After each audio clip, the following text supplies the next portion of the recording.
Il y a 50 ans, le projet de prolongement de la ligne jaune a vu le jour. Aujourd'hui, l'ajout de 6 stations de métro jusqu'au boulevard Roland-Terrien est à nos portes.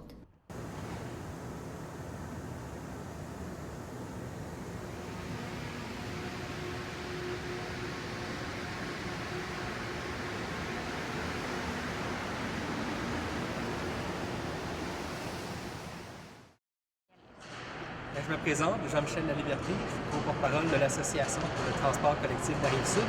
Donc en fait, notre association, c'est l'association d'usagers du transport en commun de la Rive-Sud de Montréal. Essentiellement, il y a 4 lignes dans le métro de Montréal, puis il y a la ligne jaune qui a été construite dans les années 60 et qui termine ici même au métro Longueuil. Donc, à cet endroit où elle termine relativement tôt, si on peut dire, sur la Rive-Sud, puis l'ensemble des autobus viennent se rabattre dans cet immense terminus qui est le terminus Longueuil. Puis le prolongement de la ligne jaune, en fait, vise à prolonger la ligne jaune à l'intérieur de la Rive-Sud, à l'intérieur de Longueuil, pour l'amener un peu plus loin, puis notamment rabattre les autobus ailleurs sur l'axe de cette ligne jaune-là.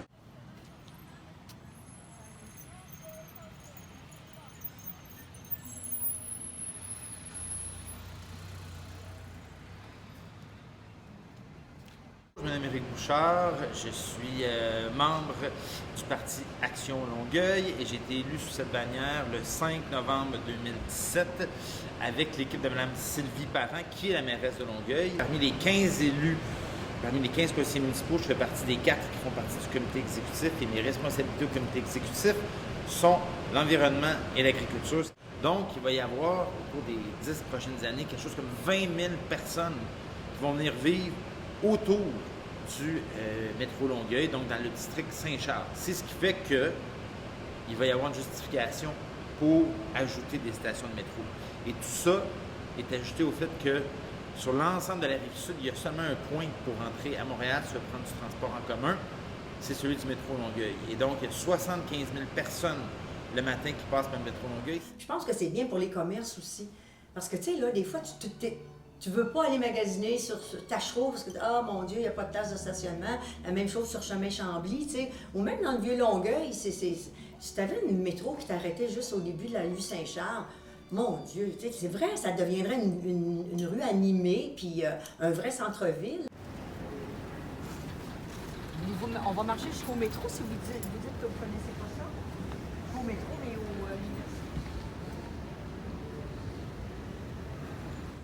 Le prolongement de la ligne jaune, en fait, permet d'amener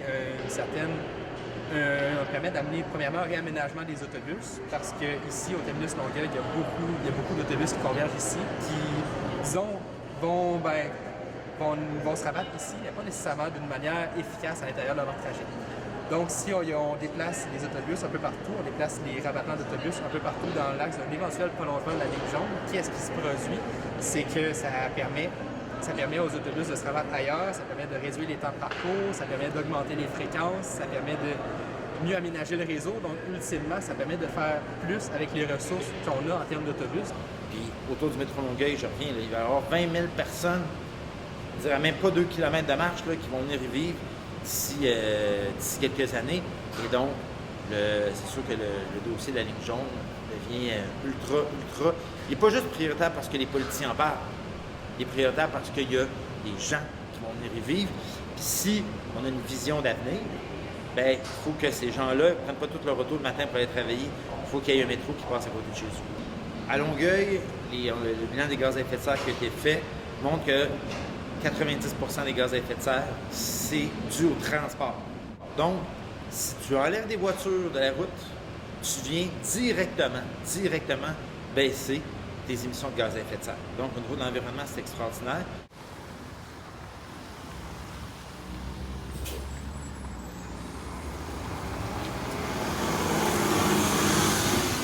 C'est clair que, en fait, on est en compétition directe avec l'automobile. Surtout sur la Rive-Sud, où est-ce qu'on a un réseau autoroutier qui est assez complet, on a une forte utilisation d'automobile. Donc, à chaque fois qu'on ajoute du transport en commun, à chaque fois qu'on renforce l'offre, bien, qu'est-ce qu'on fait? On vient créer un incitatif supplémentaire à aller vers le transport en commun.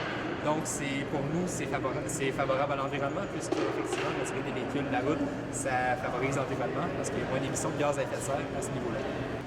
Ça permet effectivement de désengorger une partie du réseau routier en favorisant l'utilisation du transport en commun plutôt que de favoriser l'utilisation de l'automobile. Donc à ce niveau-là, c'est effectivement une bonne chose. On est concerné, c'est sûr.